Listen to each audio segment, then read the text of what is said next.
Bismillahirrahmanirrahim. Kemudian Bapak Ibu yang dirahmati Allah Subhanahu wa taala, hukum-hukum yang terkait dengan hewan kurban ini, yang pertama umurnya. Nah, ini yang paling penting Bapak Ibu yang dirahmati Allah Subhanahu wa taala. Usia kurban yang berupa kambing tidak boleh di bawah jad, ya, di bawah jad yang maksudnya yang belum genap berumur 1 tahun, ya, tidak boleh. Jadi kalau kambing itu 1 tahun, musinnahnya yang boleh untuk disembelih umur 1 tahun. Kalau sapi 2 tahun mau masuk tahun ketiga, kalau unta itu 4 tahun mau masuk tahun kelima. Kecuali kalau sulit, tidak ada ditemukan hewan yang seumuran itu, sulit tidak ada.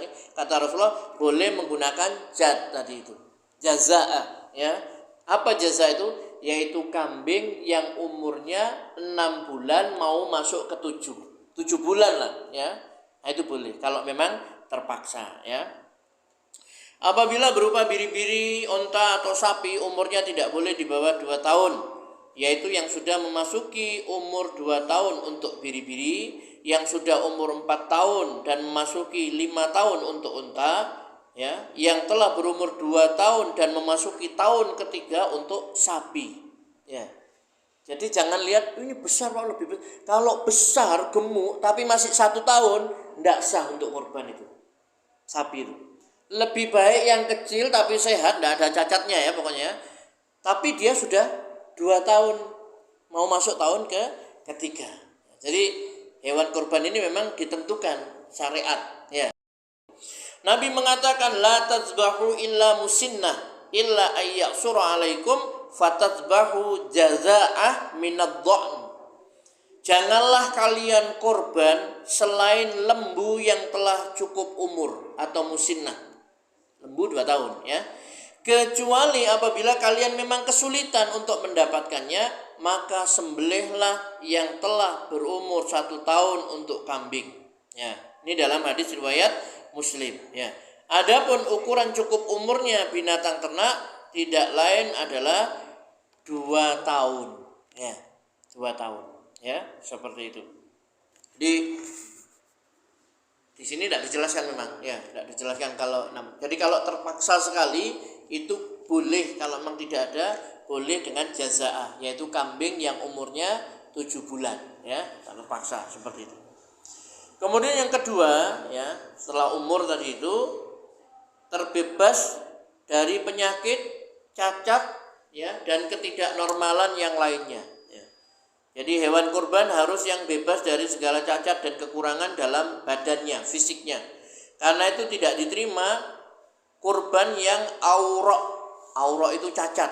Misalkan telinganya sobek misalkan, ya. Nah, atau misalkan kakinya pincang. Arja, pincang, kakinya pincang. Adba itu yang putus tanduknya dari pangkalnya, ya. Atau yang putus telinganya dari pangkalnya, putus tanduk dari pangkalnya, putus telinga dari pangkalnya. Yang sakit, ya. Kemudian yang afja kurus kering tidak bersumsum, ya. Rasulullah SAW bersabda, arba'un la tajuzu fil adahi al-awra'ul bayyinu awaruha wal maridatul bayyinu maraduha wal arja'ul bayyinu dola'uha wal kasiratul lati la tunqi. 4 macam binatang yang tidak boleh dijadikan kurban, yaitu yang cacat jelas kecacatannya, yang sakit jelas penyakitnya, yang pincang jelas kepincangannya, dan yang kurus kering tidak bersumsum. Nah, ini hadisnya diberikan oleh Tirmidzi, ya. Cewek tidak apa-apa, cewek betina maksudnya Bu, ya.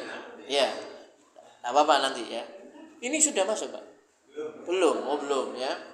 Jadi kalau umurnya tadi kambing 1 tahun, sapi 2 tahun masuk ketiga, unta 4 tahun sampai kelima. Unta jarang lah, biasanya kita sapi sama kambing, ya. Kemudian kalau itu sudah terpenuhi, tinggal dilihat kambingnya bagaimana, sakit, cacat, pincang dan sebagainya. Nah, itu harus diperhatikan betul, ya.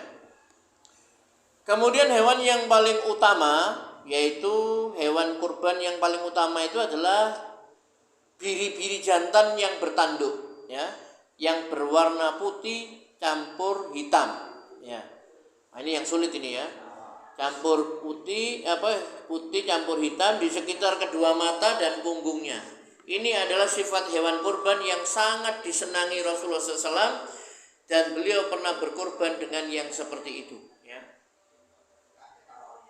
Aisyah radhiyallahu anha ya berkata, sesungguhnya Nabi SAW berkurban dengan biri-biri bertanduk yang apabila menderum terlihat hitam karena punggungnya hitam. Ya. Kalau berjalan terlihat hitam punggungnya, ya, dan melihat pun terlihat hitam. Ya. Hadis ini diriwayatkan oleh At-Tirmizi. Ya. Ya, maksudnya ini yang ideal, yang paling disenangi Nabi sallallahu alaihi wasallam. Kemudian waktu penyembelihannya, waktu menyembelih hewan kurban adalah di pagi hari raya seusai sholat Id. Jadi kalau nyembelih sebelum sholat Id tidak sah. Maka disuruh ulang lagi sama Nabi sallallahu alaihi wasallam. Ya. Tidak boleh disembelih sebelumnya. Rasulullah SAW bersabda, "Man dzabaha qabla shalah fa inna ma yadbahu li nafsihi. Wa man dzabaha ba'da shalah faqad tamma nusukuhu wa asaba sunnatal muslimin." Siapa yang menyembelih sebelum sholat berarti dia menyembelih untuk dirinya sendiri, bukan kurban, untuk dirinya sendiri. Dan barang siapa yang menyembelih seusai sholat, sungguh telah sempurna ibadahnya dan sesuai dengan sunnah kaum muslimin. Hadis riwayat Bukhari. Makanya kalau Idul Adha, sholat idnya itu agak pagi Rasulullah SAW. Kalau sholat Idul Fitri, Nabi itu agak siang sholatnya. Ya, biar kaum muslimin kumpul. Kalau Idul Adha, biar segera selesai sholat pagi, kaum muslimin sudah segera menyembelih hewan kurban. Biasanya ada yang kesusu-susu Pak nyembelih itu. Oh saya wis. Yang disembelih ya. Tidak boleh ya. Seperti itu. Boleh juga menyembelih setelah hari raya, yaitu pada hari-hari tasyrik yang kedua atau yang ketiga. Ya. Sebagaimana diriwayatkan, kullu ayyamit tasyrik dzabhun. Seluruh hari-hari tasyrik itu adalah hari penyembelihannya. Jadi kalau hari raya tanggal 10 ya, Dzulhijjah 11, 12, 13. Ini boleh. Terakhir tanggal 13, ya. Enggak apa-apa kalau misalkan kita mampunya hari tasyrik yang itu, enggak apa-apa ya. Seperti itu. Kemudian yang disunnahkan pada saat penyembelihan adalah hewan kurban yang akan disembelih itu dihadapkan ke arah kiblat, ya. Ke arah kiblat, ya. Sama seperti orang kalau mau apa Pak? Iya, ya, ke arah kiblat. Kemudian membaca ayat inni wajjahtu wajhiya lilladzi fataras samawati wal ard hanifan muslimau wa ma ana minal musyrikin. Sesungguhnya aku menghadapkan wajahku kepada zat yang menciptakan beberapa langit dan bumi dengan cenderung kepada agama yang benar, dan aku bukanlah termasuk orang-orang yang mempersekutukan Rabb. Ya. Ini di istilahnya itu di dalam kitab Minhajul Muslim ya, Jabir Al-Jazairi, saya Jabir Al-Jazairi ya. Tapi seandainya tidak membaca tidak apa-apa Pak. Ya, yang penting binat itu dihadapkan ke arah kiblat dan lain sebagainya. Itu kalau memungkinkan, kalau sulit medannya tidak juga tidak apa-apa. Sunnah ya, sunnah saja ya. Kemudian ketika menyembelih tidak membaca itu pun juga tidak apa-apa ya. Di sini malah dilanjutkan inna sholati wa nusuki wa mahyaya wa mamati lillahi rabbil alamin la syarika lahu wa bidzalika umirtu wa ana awwalul muslimin. Sesungguhnya salatku, ibadahku, hidupku dan matiku hanyalah untuk Allah, Rabb semesta alam. Tidak ada sekutu baginya, dan yang demikian itulah yang diperintahkan kepadaku, dan aku adalah orang yang pertama-tama menyerahkan diri kepada Allah. Ya, surat Al-An'am 162 163 ya. Biasanya tidak baca ini. Ya, cukup direbahkan, setelah itu ditempelkan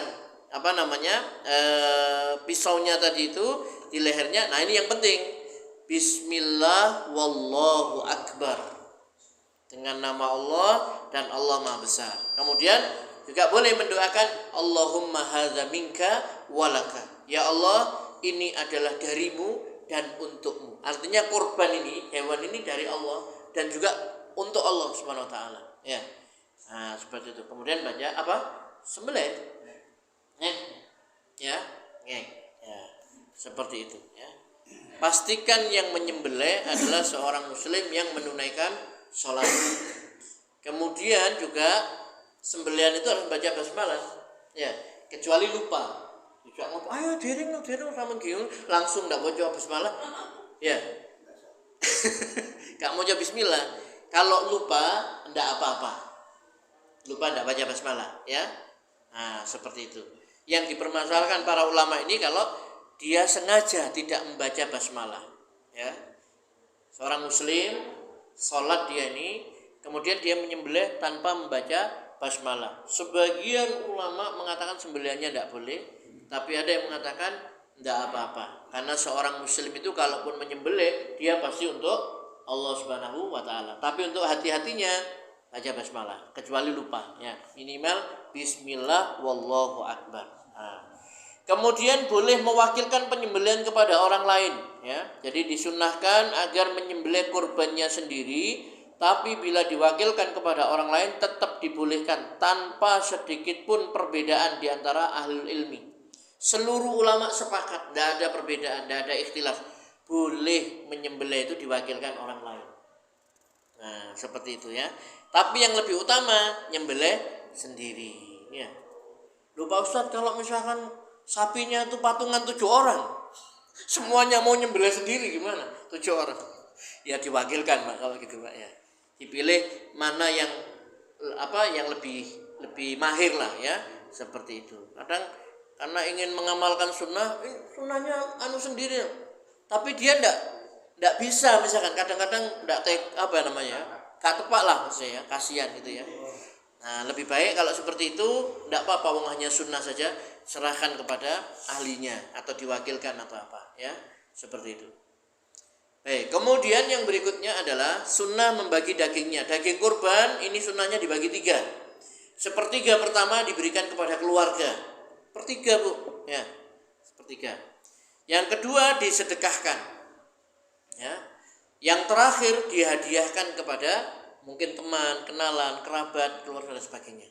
Kulu waddakhiru watasaddaqu. Ini kata Nabi. Kulu, makanlah, ya. Simpanlah dan sedekahkanlah. Ini hadisnya sahih, riwayat Bukhari dan Muslim, muttafaq alaih, ya. Jadi makanlah sebagian kurbannya itu, simpanlah dan sedekahkan. Kecuali kalau ada larangan menyimpan, itu memang ada. Katanya tidak boleh disimpan Pak, dulu di masa itu kalau terjadi musim paceklik, orang susah untuk mendapatkan makan, tidak boleh kita menyimpan itu tadi. Nah, tapi kalau normal tidak apa-apa ya. Pokoknya perintah Nabi, makanlah, simpanlah, hadiahkan, sedekahkan ya, seperti itu. Ya, kalau di desa masih banyak Pak yang kolot, makanya tidak boleh pengkurban itu tidak boleh makan daging kurbannya, tidak boleh. Sama seperti orang yang akikoh misalkan, tidak boleh makan akikohnya itu. Ya, padahal tidak apa-apa ya. Jadi pendapat siapa saja ya, tokoh kah, ulama, kiai kah, cendekiawan kah, pokoknya siapa saja yang menyelisihi Al-Quran dan Sunnah tidak boleh kita ikuti ya. Jadi Allah dan Rasul tetap diutamakan. Ya ayyuhalladzina amanu la tuqaddimu baina yadayillah wa rasuli. Wahai orang-orang yang beriman, janganlah kamu mendahului Allah dan Rasulnya. Ya, kita disuruh bertakwa kepada Allah, takut kepada Allah SWT. Jangan sampai mendahului Allah dan Rasulnya. Apa yang dibolehkan Allah ya boleh, apa yang dilarang Allah, diharamkan ya dilarang, tidak boleh, halal. Jangan sampai kita menghalalkan yang haram atau mengharamkan yang halal ya, tidak boleh seperti itu. Kemudian yang berikutnya, untuk imbalan penyembelihan itu diambilkan dari harta lainnya. Tidak boleh orang nyembelih, misalkan saya nyembelih, kemudian saya dibayar dengan daging sapi yang saya sembelih tadi, opa. Aku njaluk, misalkan seperti itu ya. Nah, kecuali kalau memang dia diambilkan dari gaji dari operasional ya. Kemudian dia dikasih hadiah, bukan pembayaran, dikasih dagingnya atau apa dan sebagainya ya, seperti itu. Jadi kalau biasanya itu kan ya tidak dibayar tapi nanti kulitnya tidak boleh. Itu dalam agama ya. Jadi Ini, seorang jagal atau tukang penyembelih tidak boleh diberi imbalan atas pekerjaannya dari hewan kurban, tidak boleh. Ali radhiyallahu anhu berkata, Rasulullah SAW menyuruhku agar mengurus unta kurban beliau, yakni menyedekahkan dagingnya, kulitnya, dan kain penutupnya, dan tidak memberikan sedikit pun darinya kepada tukang penyembelih. Kami memberi upah dari harta kami sendiri. Makanya bagus kalau misalkan kalau kambing 2,5 juta atau 3 juta plus biaya operasionalnya berapa lah, 50 apa 100 ya, nanti itu untuk yang nyembelih atau untuk beli plastik atau untuk apa begitu ya. Jadi yang kurban biar untuk kurban ya, seperti itu. Nah nanti gimana Pak, kalau biasanya kan ada yang dimasak-masak dan sebagainya. Dimasak-masak itu begini, misalnya saya berkurban nih ya di sini ya, kemudian saya sendiri ngomong, ini kurban saya, tidak apa-apa, dibeli duluan, nanti dimasak untuk makan panitia.